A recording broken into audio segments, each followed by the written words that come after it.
Welcome back to Under Center with Kirk Cousins. I'm your host, Kirk Cousins, and our next guest is an iconic guest with the Minnesota Vikings. We're thrilled to have him on. Fran Tarkenton is on the line. He played 18 seasons in the National Football League, was a 9-time Pro Bowler, a Pro Football Hall of Famer, a gold jacket, as we say, an NFL MVP and Offensive Player of the Year in 1975. His number 10 is retired here by the Minnesota Vikings. His passing yards, touchdowns, many of the major quarterback statistics were all the best in the league, in the history of the league, when he retired. He was like Peyton Manning, Drew Brees, and Tom Brady combined at the time that he retired with all the records he held. And he's a very, very special player, but also a very special person. So, Fran, welcome to the podcast. Thanks for coming on. My pleasure. And I want your audience to hear this about you. I did a 5-hour stint with NFL Films today telling stories about my generation. I could take them all the way down to the Bronco Nagurskis and Otto Grahams and the people that played in the 30s and the 40s. And I made the point to him that I probably wouldn't have made it in pro football without great coaching and great mentoring, not only from the coaches I played for like Bud Grant, but I learned from Sid Luckman, a Hall of Fame quarterback, and Otto Graham, Hall of Fame quarterback, Wyatt Dillon, Hall of Fame quarterback, because I constantly looked them up and constantly asked questions and so forth. And if I didn't have that mentoring, I wasn't open to that kind of coaching, I probably wouldn't have had a career. And I told them in the thing today that the only quarterback since I have retired 100 years ago that's ever come to me to ask for any advice was Kirk Cousins 6 months ago. Well, it was convenient because I was in Atlanta, but the more I learned about you once I got here to Minnesota last year, the more I was impressed. I think, NFL Network and those kinds of things, I knew about your days as a player, but I had no idea about all your success after you were done playing, and that also fired me up to hear how you were able to have success in so many areas of life. And, my dad always taught me to be a question asker, and so I love to learn from people and ask questions. And one of the things I picked up from you as I spoke with you was you were a question asker all your life. You were a lifelong learner, and I took that with me after I left speaking with you. But I remember the story you told about your very first season, feeling like you weren't quite ready to play, and so you went over to the head coach, Norm Van Brocklin's home, and had dinner with him to learn the system better.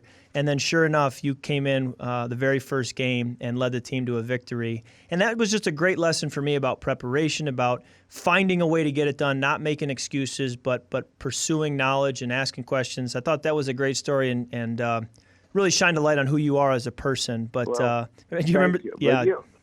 I remember that. Let me say this. I'm 79 years old, and I'm learning at a faster rate than I've ever learned in my life. Not only am I mentoring and coaching people in business and football, but I'm learning at a faster rate, and the opportunities out there in this country, in the business world, are just extraordinary. And because I'm having this learning, and I could go into the digital, the technology age that we're in today, we're building better businesses, more profitable businesses, helping more people than we've ever done in our life. And that's because I have never thought I had all the answers. When you think you have all the answers, you cannot learn anymore. You go right down the tube. Now, I couldn't believe when I met with you at 79 years old how much energy and passion you still have for all that you do. How do you explain having the energy and the passion that you have?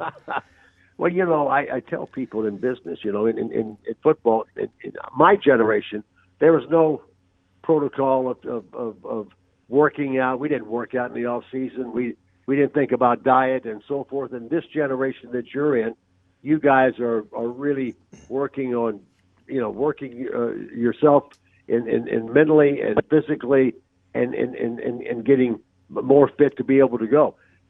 Business people, I tell today, if you don't have energy and if you're not fit, if you don't have good nutrition habits, if you don't keep your weight under control, if you don't keep moving and keep yourself in shape, you're not going to have the energy to be able to do what you want to do as you advance in age. Yeah. And at my age, I haven't. I played my last game at 195. I weighed 183 this morning. I'm fit. I eat properly. I work out. I take care of myself, which gives me energy. So the business guys you're talking to out there, that's the thing. I mean, you guys are breaking records that we used to have. We thought were great. you're destroying those records. You're more prolific. You're more but it's because you guys are really more fit and you take care of your body and your mind better than we did in my generation. Yeah. Good lesson for your listeners. Amen. And we're standing on the shoulders of giants like yourself. You know, as you look back on your career, I'm sure you don't miss the frigid cold temperatures of a game at the Met or training camp long days or getting hit. But what are the pieces of professional football or playing football in general that you really miss and you look back and say, boy, Kirk, cherish those moments. Don't just let them go by because they're special. And when you're done, you're done. Well, here it is. You know, for all my career, I played in three of the first 10 Super Bowls, set the records, played 18 years, only missed 5 games because of injury in 18 years. I look back, it's not the victories and it's not the awards I got. It's the people I played with, the coaches that I interacted with, the players I built a relationship with, both on my team and other teams. And my relationships continue that way with my teammates, the people I played against. Those are the most meaningful things in life. And life is about reaching out and helping each other and having great friendships and great relationships.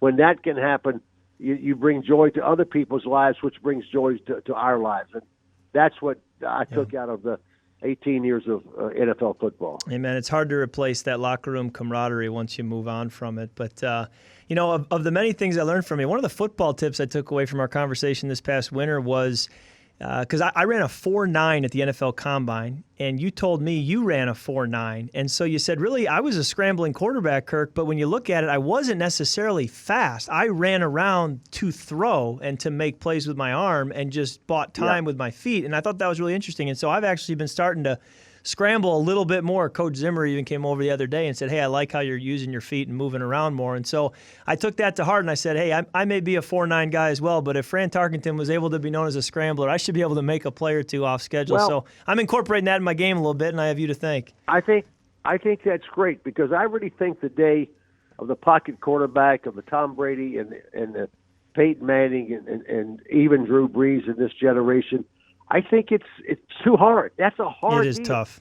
It's so tough. If you're able to go out and buy some time to get out of the pocket, in the pocket, step in, step out, and buy some more time to throw the ball down the field, or if you could pick up a first down when the linebackers are running in double coverage down the field, you've got big gaps to run in. That I think that's what's going to happen. I think right now you've got mobility.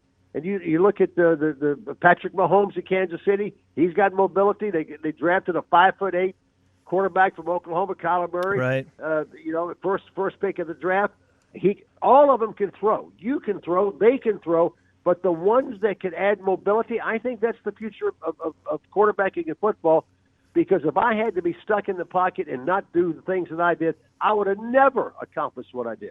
Yeah, I don't disagree at all. That's a really good analysis. Now, it would seem like with your success in business after you're done playing and in television and a lot of other things that you had a very easy transition from football to quote-unquote retirement or other things.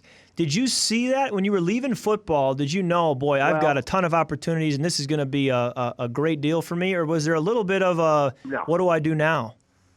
No, none of that. Because I had a job every off season. Gotcha. I worked and I made $12,500 my first year. My entire career, I made $1.2 million for 18 years.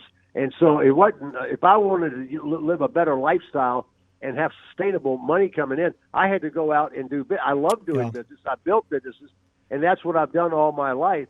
And I make, in my worst business year, more money in 1 year than I made in 18 years playing football. Wow. Well, it sounds like you were ready to go and it worked out well. Well, you're a great inspiration to me and gives me something to shoot for too when I'm done playing. But, as we wrap up, just any thoughts you have on the NFL this coming season or specifically the Minnesota Vikings, what you see from our team, any expectations or thoughts you have as you watch from Atlanta on the state of pro football? Kirk, here's the thing I know. You cannot predict the future of a team coming into a season or next season. Because you look at last year, the proliferation of scoring in the one game, I think L.A. was involved with somebody, maybe Kansas City. You know, it was like 59, 53, 58, 53. It was just breaking scoring records and just off the charts. And then you go to the Super Bowl game, and the Super Bowl game, one touchdown was scored. There was no offense. It was very boring. And when you think the offense has gotten way ahead of the defense catches up. It is a good lesson for you and the quarterbacks playing today. It's not a given because the defense is always going to be catching up as we move our offense forward. So we got to constantly be learning, changing, That's right, experimenting, and being better every year. And I think that's true for all people. And I would suggest to you at 42 years old, Tom Brady is playing as good a football as he's ever played in his life. Oh, there's no doubt. So it's a continued lesson. So I think your best years, my friend, are ahead of you, and I think they'll start this year for you. Well, I appreciate that, Fran. That's a great encouragement, and thanks so much for coming on. It's always good. I can feel your energy through the phone. I just love who you are. I love what you've done with your life, what you've done not only for you and your family, but the wealth and opportunities you've created for countless other people. So thank you for who you are and for what you mean to Minnesota, and look forward to connecting this next offseason in Atlanta. We will. Skol Vikings, Kirk. Amen. All right, we'll see you, Fran.